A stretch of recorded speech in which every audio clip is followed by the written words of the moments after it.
بسم الله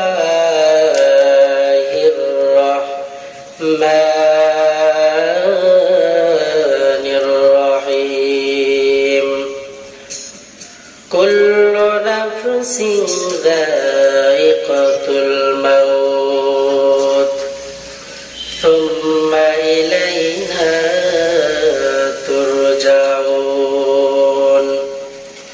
وقال النبي صلى الله عليه وسلم الدنيا مزرعة الآخرة أو كما قال النبي عليه الصلاة والسلام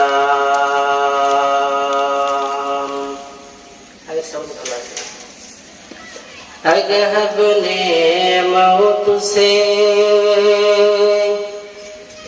कोई बशर नहीं अगर अपने मौत से कोई बशर नहीं समन हो परस्तु बल्कि खबर नहीं मौत का सिन कुल्लु नासिन शारिबु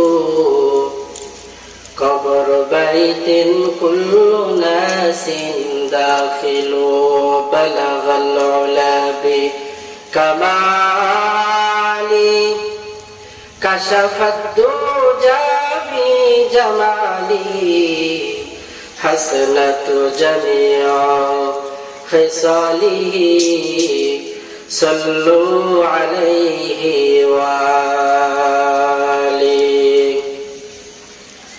पागल মন আমার তুমি কারলা গিয়া করলা রে সুখের ঘর পাগল মন আমার তুমি কারলা গিয়া করলা রে বাড়ি ঘর অপর তলায় বাতি জ্বলে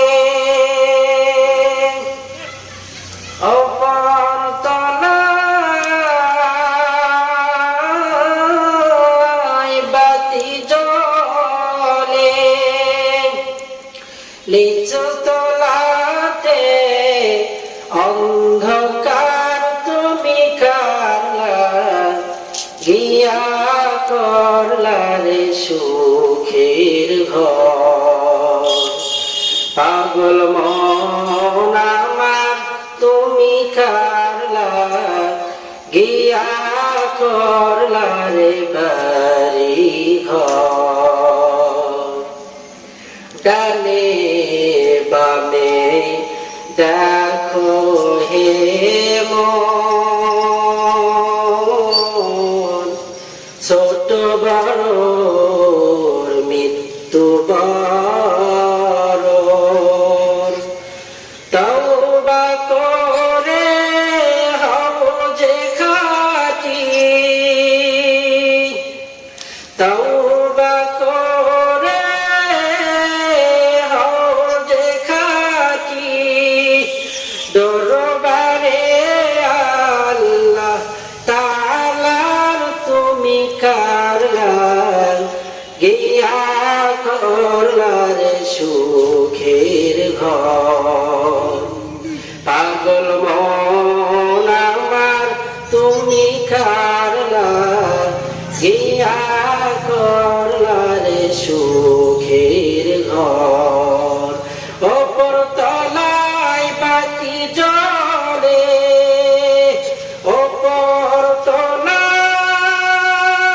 তলায় বাতি জ্বলে নিচু তলাতে অন্ধকার তুমি কারলা গিয়া করলা রে সুখের ঘর পাগল মন আমার তুমি কারলা গিয়া করলা রে বাড়ি ঘর। আলহামদুলিল্লাহ, আজকের এই বিশাল সব সভায় সম্মানিত সভাপতি, প্রধান অতিথি, বিশেষ অতিথিবৃন্দ, আজকের এই মাহফিল ক্লান্ত পরিশ্রম করে যারাই সাজিয়েছেন, আল্লাহ পাক সকলের সকল শ্রমকে জান্নাতের বিনিময়ে কবুল করেন, সকলেই বলে আমিন। আমি কোরআনুল কারীমের আয়াতের মধ্য থেকে একটি আয়াত কারিমা তেলাওয়াত করেছি। নবী করিম সাল্লাল্লাহু আলাইহি ওয়াসাল্লামের হাদিসের মধ্য থেকে হাদিস পাঠ করেছি। তেলাওয়াতকৃত আয়াত ও হাদিসকে সামনে নিয়ে সবাইয়ের সংক্ষিপ্ত পরিসরে কিছু কথা বলার চেষ্টা করব ইনশাআল্লাহ। যে আয়াত কারিমা তেলাওয়াত করেছি, আয়াতে আল্লাহ পাক বর্ণনা করেন, কুল্লু নাফসিন যায়িকাতুল মাউত সুম্মা ইলাইনা তুরজাউন।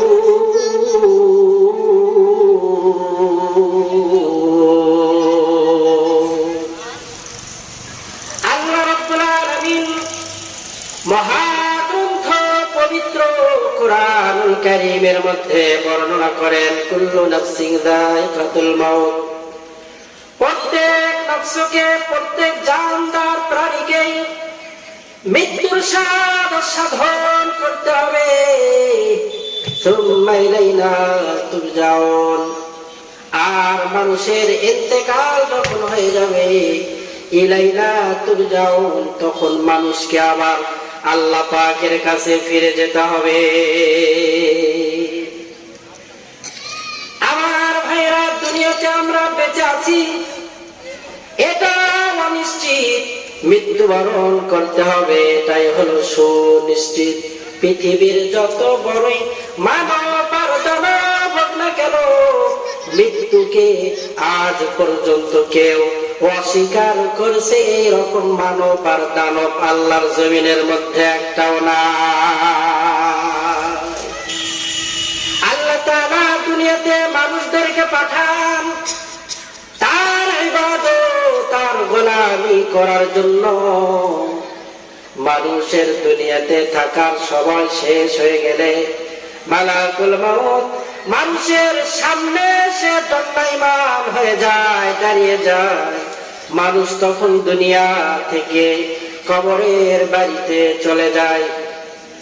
আমার ভাইয়েরা, ভালো মতো খেয়াল করেন, আমরা বর্তমান দুনিয়ার জমিনে বসবাস করছি। একটা সময় আল্লাহ তাআলা আমাদেরকে আলমে আরওয়াহতে রেখেছিলেন। এরপরে আমার আল্লাহ তাআলা সেখান থেকে আমার বাবা পৃষ্ঠ দেশে আল্লাহ তাআলা পাঠিয়ে দিলেন, আর ঘোষণা করে দিলেন, ও আমার বান্দারা, আমি আল্লাহ তাআলার নিয়ামতের শুকর করো, আমি আল্লাহ তাআলার নিয়ামতের শুকর আদায় করো না। অথচ বান্দা, তুমি ছিলে ওই বঙ্গোপসাগরের ওই সুস্বাদু মাছের মধ্যে, তুমি ছিলে যমুনার ওই বোয়াল মাছের মধ্যে, তুমি ছিলা রাজশাহীর বড় বড় আমের মধ্যে। ও বান্দা, তুমি তো ছিলা ওই আমেরিকার দামি দামি খাবারের মধ্যে। ও বান্দা, তুমি তো ছিলা ওই কাশ্মীরের বড় বড় বেদেনা ও আনারের মধ্যে, তুমি তো ছিলা বগুড়ার দইয়ের মধ্যে। ও বান্দা, তুমি ছিলা ওই নাটোরের কাঁচা গঙ্গার মধ্যে। ও বান্দা, তুমি ছিলা এইরকম ভাবে ওই দামি দামি খাবারের মধ্যে। বান্দা, তুমি তো ছিলা ওই চমচমের মধ্যে। আমি আল্লাহ তাআলা তোমার বাবাকে সব নিয়ামতগুলো খাওয়াইয়া আমি রব তোমার বাবার পৃষ্ঠ দেশে দিলাম। সেখান থেকে তোমার বাবার মায়ের মিলনের মাধ্যমে আমি আল্লাহ তাআলা তোমার মায়ের গর্ভে তোমাকে পাঠালাম। ও বান্দা, তুমি কি জানো, 10 মাস 10 দিন আমি রব তোমাকে তোমার মায়ের গর্ভে খাওয়াইছি। ও বান্দা, তোমার মায়ের গর্ভ থেকে তুমি দুনিয়ার জমিনে আসতো, এই দুনিয়ার জমিন থেকে একদিন তোমাকে আমাকে বিদায় নিতে হবে। মালাকুল মউত সামনে এসে দাঁড়িয়ে যাবে, সবার সব ব্যস্ততা ওই সময় শেষ হয়ে যাবে। আমার আপনার ভেতর থেকে জানটা নিয়ে মালাকুল মউত উড়াল দিবে। এরপরে কবরের বাড়ির দিকে আমি আপনি চলে যাইতে থাকবো। আবার এই কবরের বাড়িতে থাকার সময় শেষ হয়ে গেলে আল্লাহ রাব্বুল আলামিন আমাদেরকে এই কবরের বাড়ি থেকে আবার ওই হাসরের ময়দানে উঠাবে। আবার আপনার ইন্তেকাল হবে, মৃত্যু হবে, সঙ্গে সঙ্গে আমার আপনার কাছের মানুষগুলো ওই মাটির কবরের ভেতরে রেখে আসবে। কথা বলেন ঠিক কিনা? একদিন মাটির ভেতরে হবে ঘরে মন আমার, কেন বাঁধো দালান ঘর, এ মন আমার কেন বাঁধো দালান ঘর। পাখি পাখি উড়ে যাবে পিঞ্জর ছেড়ে, ধরা তুমি সবই রবে, তুমি যাবে চলে।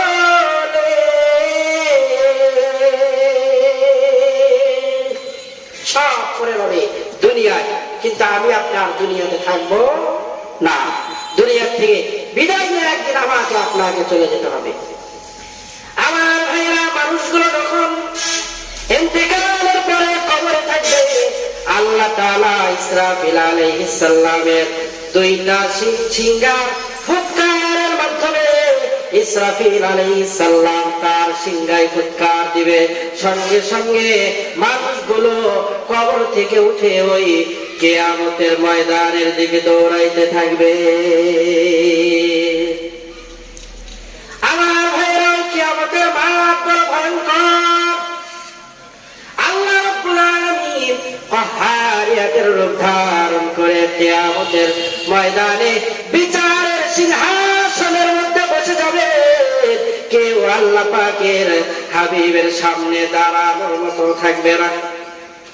কিয়ামতের ময়দানে আল্লাহ তাআলা ডাক দিয়ে বললেন, আল কারিয়া মাল কারিয়া ওয়া মা আদরাকা মাল কারিয়া।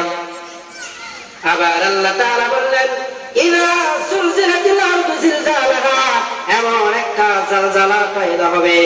আল্লাহ তাআলা ডাক দিয়ে বলেন, ইয়া আইয়ুহান নাসু তাকু রাব্বাকুম ইন্না জালজালাতাস সাআতি শাইউন আযীম।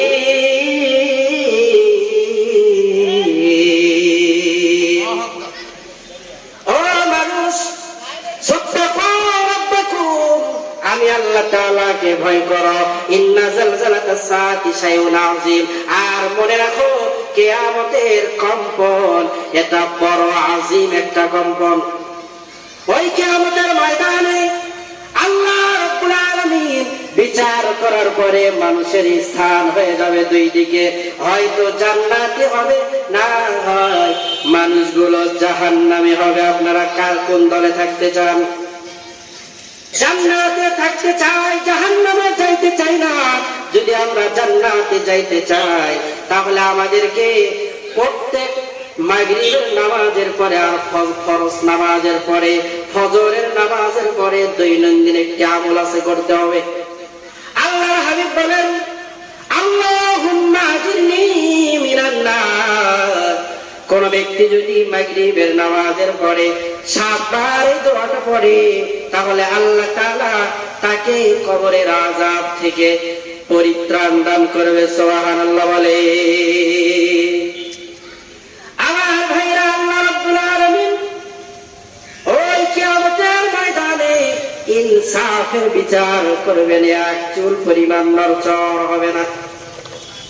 আল্লাহর হাবিব বর্ণনা করেন, যে ব্যক্তি মাগরিবের নামাজের পরে আল্লাহুম্মা ইন্না নাসআলুকা রিদাকা ওয়াল জান্নাতাল ফিরদাউস, এই দোয়াটি পাঠ করবে, আল্লাহ রাব্বুল আলামিন ওই ব্যক্তিকে মৃত্যুবরণ করার সঙ্গে সঙ্গে জান্নাতের মেহমান বানিয়ে দিবে। সুবহানাল্লাহ বলে। আমার ভাইরা, দুনিয়াতে থাকার সময় যখন শেষ হয়ে যাবে, মালাকুল মউত সামনে এসে দাঁড়িয়ে যাবে, এক মুহূর্তের ব্যবধানে আমার আপনার সব পরিচয় হারিয়ে যাবে।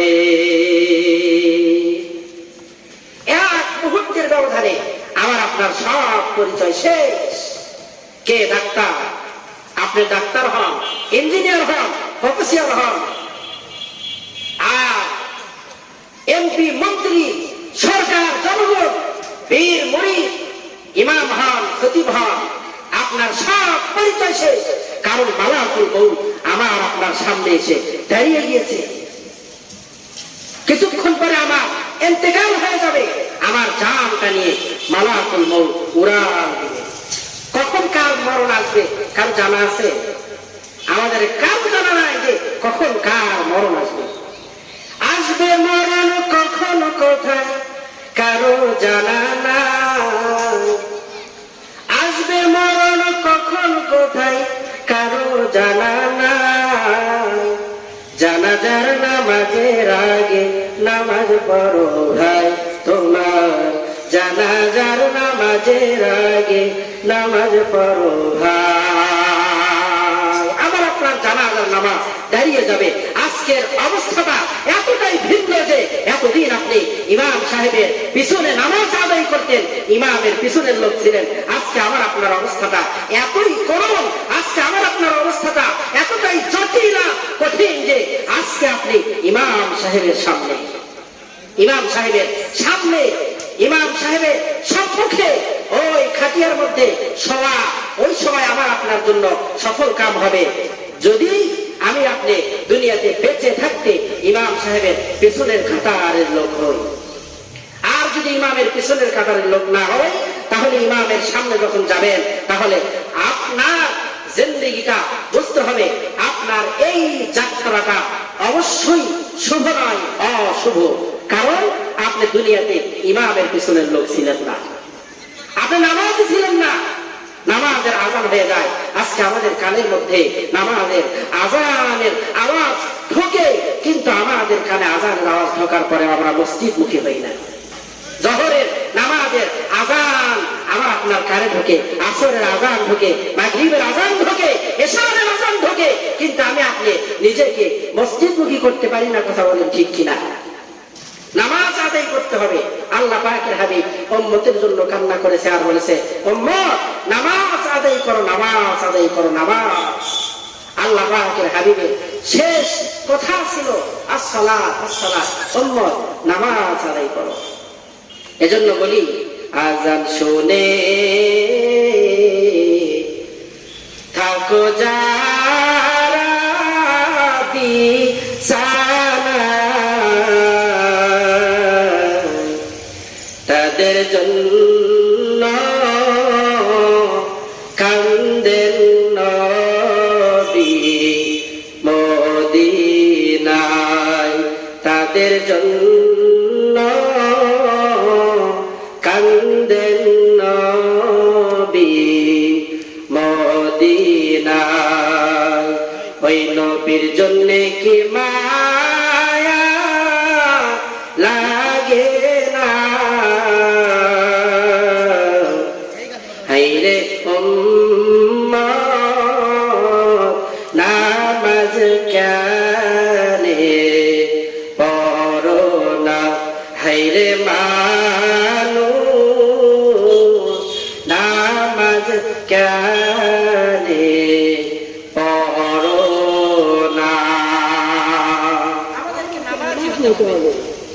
যদি আমরা নামাজি না হই, তাহলে আল্লাহ পাকের আদালতে হিসাব দেওয়া আমার আপনার জন্য সহজ হবে না। কিয়ামতের ময়দানে আল্লাহ পাকের হাবিব বলেন, আউয়ালু মা ইউহাসাব বিহিল আবদু ইয়াউমাল কিয়ামাতি আস-সালাহ। কিয়ামতের ময়দানে মানুষের থেকে নামাজের হিসাব সর্বপ্রথম নেওয়া হবে। যদি কোনো ব্যক্তি নামাজের হিসাবে পাস করে, ভিন্ন আমলের হিসাব নেওয়া হবে। আর যদি নামাজের হিসাবে ফেল করে, তাহলে তার থেকে ভিন্ন আর কোনো আমলের হিসাব নেওয়া হবে না। তার কবরটা হয়ে যাবে জাহান্নামের আগুনের গর্ত। এজন্য আমাকে আপনাকে নামাজ হতে হবে। মৃত্যুর আগে কখন কার মৃত্যু হবে জানা নেই।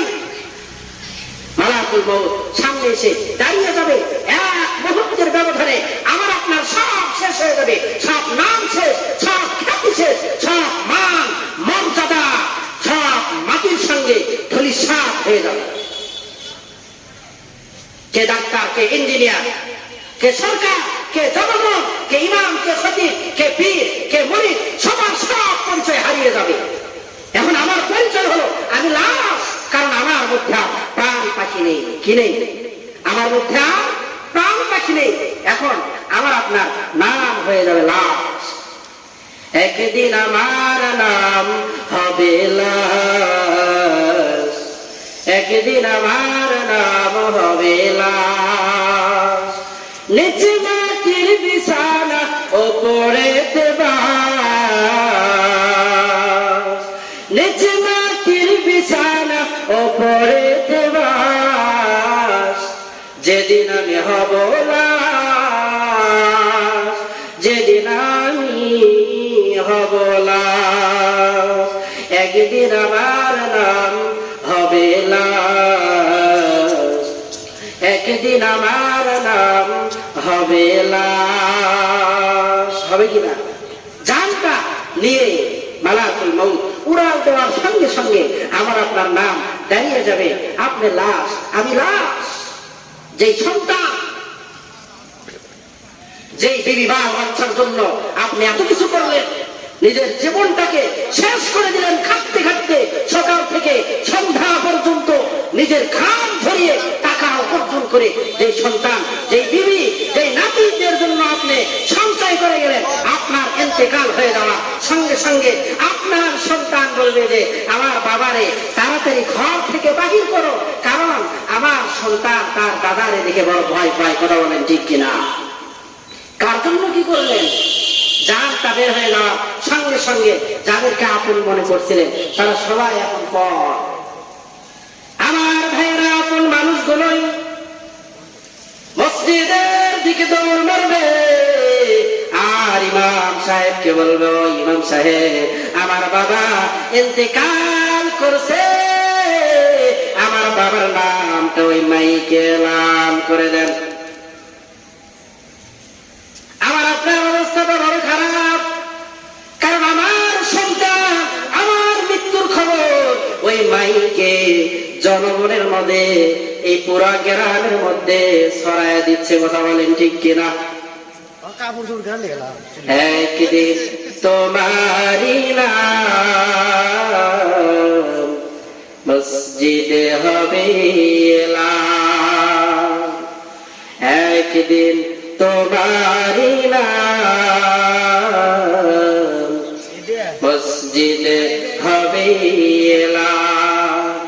তৈরি থেকো, তৈরি রেখো কবরের মাল সামান, একদিন তোমারি নাম মসজিদে হবে এলান। কথা বলেন ঠিক কিনা? আমার ভাইরা, আমার আপনার নাম ওই মসজিদের মাইকে এলান হয়ে যাবে। কাছের মানুষগুলো আমার আপনার জন্য খবর করতে যাবে। ওই খবর বড় ভয়ানক জায়গা। আম্মা জান খাদিজা রাসূল করিম সাল্লাল্লাহু আলাইহি ওয়াসাল্লামের হাতটারে শক্ত করে ধরে ডাক দিয়ে বলে, ওগো প্রাণের স্বামী আমার, ওগো রাহমাতুল লিল আলামিন, আপনি আমাকে ওয়াদা দেন, আমার ইন্তেকাল হয়ে যাওয়ার পরে আপনার ওই পরনের জুব্বা দ্বারা আমি খাদিজারে দাফন দিবেন, আমি খাদিজারে কাফনের কাফন পরাবেন, আমার জন্য নতুন কোন কাফনের কাফন ক্রয় করবেন না গো নবী। আল্লাহর হাবিব বললেন, কেন কেন? আম্মা জান খাদিজা বললেন, ওগো প্রাণের স্বামী আমার, আপনি তো রাহমাতুল লিল আলামিন, হাবিবে কিবরিয়া, আপনার ওই পরনের জুব্বা যদি আমার শরীরে জাহান্নামের ফেরেশতারা দেখে, জাহান্নামের আগুনগুলো দেখে, তাহলে আমার বিশ্বাস রাহমাতুল লিল আলামিনের জুব্বার কাপড় ভেদ করে আমি খাদিজার শরীরটা পড়াইতে পারবে না। মারহাবা বলে। আল্লাহর হাবিবকে আবার হাত চাপতে ধরে বললেন, ওগো প্রাণের স্বামী আমার, আপনি আমাকে ওয়াদা দেন, আমার কবরের মধ্যে আপনি আমার নিজ কুদরতি হাত দ্বারা নামাবেন। আর নবী ওই কবরের মধ্যে 3টা সওয়াল জবাব হবে, আপনি পাশে থেকে আমার সওয়াল জবাবের উত্তরগুলো দিয়ে দিয়েন। আল্লাহর হাবিব নিজের হাত দ্বারা কবরের মধ্যে শোয়াইলেন। আল্লাহর হাবিব নিজে কবরের ভেতরে মাটি চাপা দিয়ে কবরের কিনারায় দাঁড়িয়ে রইলেন। জিবরিল আমিন বলে, ওগো আল্লাহর হাবিব, আপনি এখানে কেন দাঁড়িয়ে আছেন? আবু বকর ডাকতে বলে, গো আল্লাহর হাবিব রাহমাতুল লিল আলামিন, আপনি চলেন আমাদের সঙ্গে বাড়িতে চলেন। আল্লাহর হাবিব ডাকতে বলে, আবু বকর, তুমি আমার ছোট কালের বন্ধু, আর খাদিজা আমার সবচেয়ে কাছের সঙ্গিনী। খাদিজাকে ছাড়া আমি এই মক্কার মধ্যে ওপেন হতে পারি নাই। ওগো এই খাদিজা আমাকে 6টা সন্তানের বাবা বানিয়েছে, এই খাদিজারে রেখে আমি কেমনে ঘরে যাই? আবু বকর, তুমি চলে যাও। জিবরিল আমিন বললেন, ওগো পয়গম্বর, খাদিজার প্রশ্নের জবাব দেওয়ার জন্য আপনি কবরের পাশে দাঁড়িয়ে আছেন, বসে আছেন। আল্লাহর হাবিব শুনে রাখেন, শুনে রাখেন, ওই খাদিজার কবরে সওয়ালের জবাব স্বয়ং আল্লাহ রব্বুল আলামিন দিয়ে দিবে। সুবহানাল্লাহ বলে। আল্লাহর হাবিব খাদিজার লাশের মুখটা পশ্চিম দিকে ঘুরিয়ে দেয়, কিন্তু লাশটা বারবার আসমানের দিকে ফিরে যায়। আল্লাহর হাবিব 3বার এরকম করার পরে আল্লাহর হাবিবের চেহারাটা লাল লাল হয়ে গেছে, চক্ষু দুটো লাল বর্ণের হয়ে গেছে, চক্ষু দিয়ে দর দর দর দর দর দর করে পানির ফোঁটা পড়ে। আল্লাহ তাআলা ডাকতে বলল, ও হাবিব, চিন্তা করার কোনো কারণ নাই, আমার খাদিজারে আমি আল্লাহ তাআলা এত ভালোবাসি, এত ভালোবাসি, আমার ঘরের দিকে খাদিজার চেহারা থাকবে, এটা আমি রব মেনে নিতে পারি না গো নবী।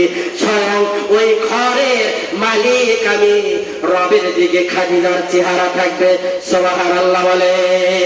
ফেরেশতারা বড় পাগল হয়ে গেছে, আল্লাহ তাআলা নিজেও ব্যাকুল হয়েছে খাদিজার চেহারা দেখার জন্য। সমস্ত ফেরেশতাগুলো ব্যাকুল হয়ে আসমানের মধ্যে অপেক্ষা করছে।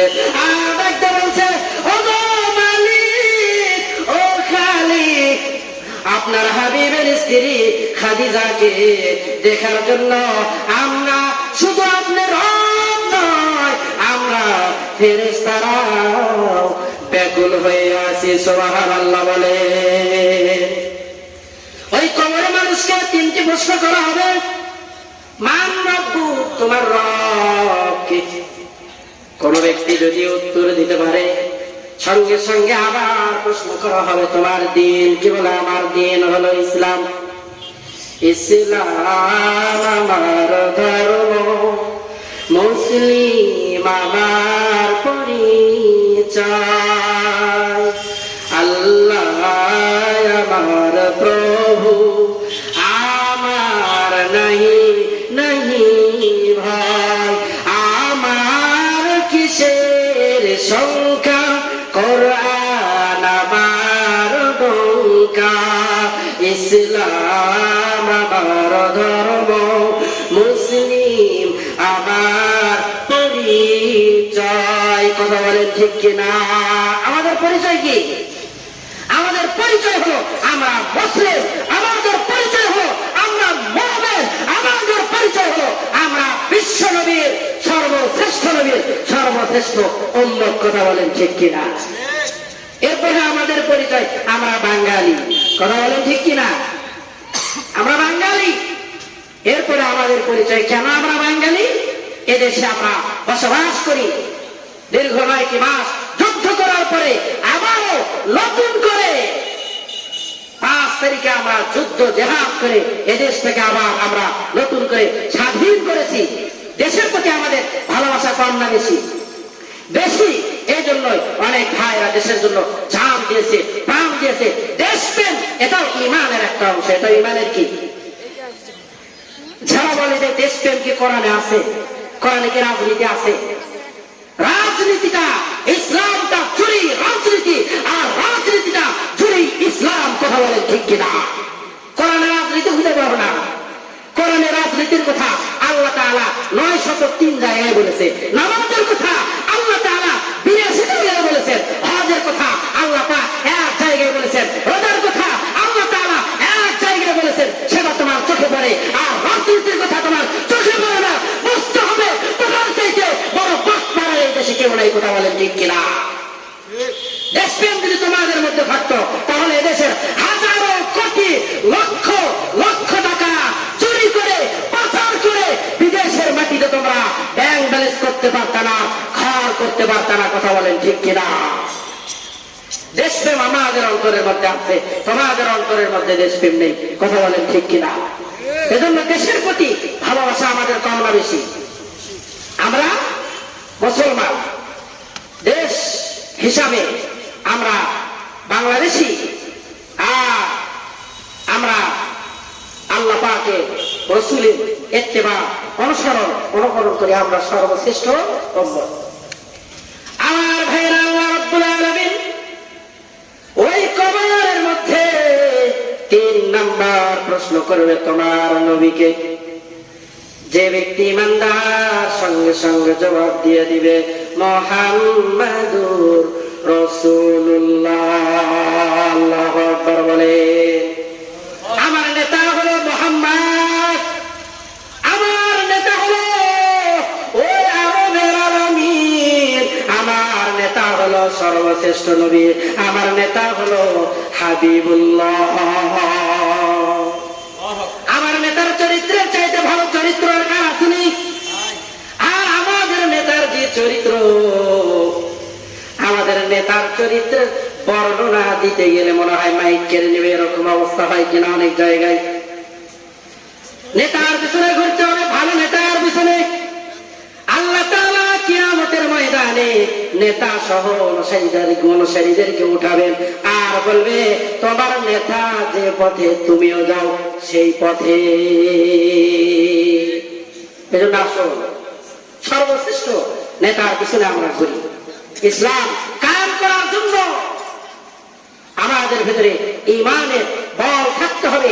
ঈমানের বলে বলিয়ান হয়ে ময়দানে ঝাঁপিয়ে পড়তে হবে। আর যদি ডাক আসে আমি এই খেলাফতের পক্ষ থেকে খেলাফত কায়েম করার জন্য, তাহলে আমাদের পক্ষ থেকে রক্ত দিয়ে জীবন দিয়ে রক্তের বন্যায় খেলাফত বিদ্বেষীদেরকে ভাসিয়ে দিয়ে এই বাংলাদেশ থেকে আমরা খেলাফতের সূচনা পুরা বিশ্বে কায়েম করবো। সকলেই বলেন ইনশাআল্লাহ।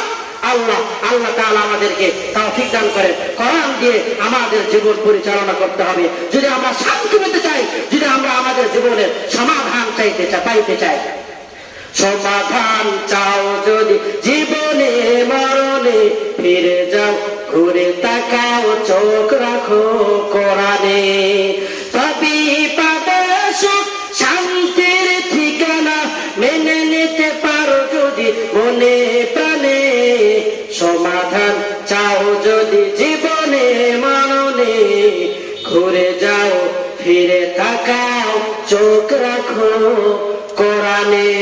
কোরআনে চোখ রেখে আল্লাহ তাআলা আমাদের সবাইকে আগামী জীবন চলার মতো তৌফিক দান করেন। আমার তৌফিক ইল্লা বিল্লাহ। আসসালামু আলাইকুম ওয়া রাহমাতুল্লাহি ওয়া বারাকাতুহু।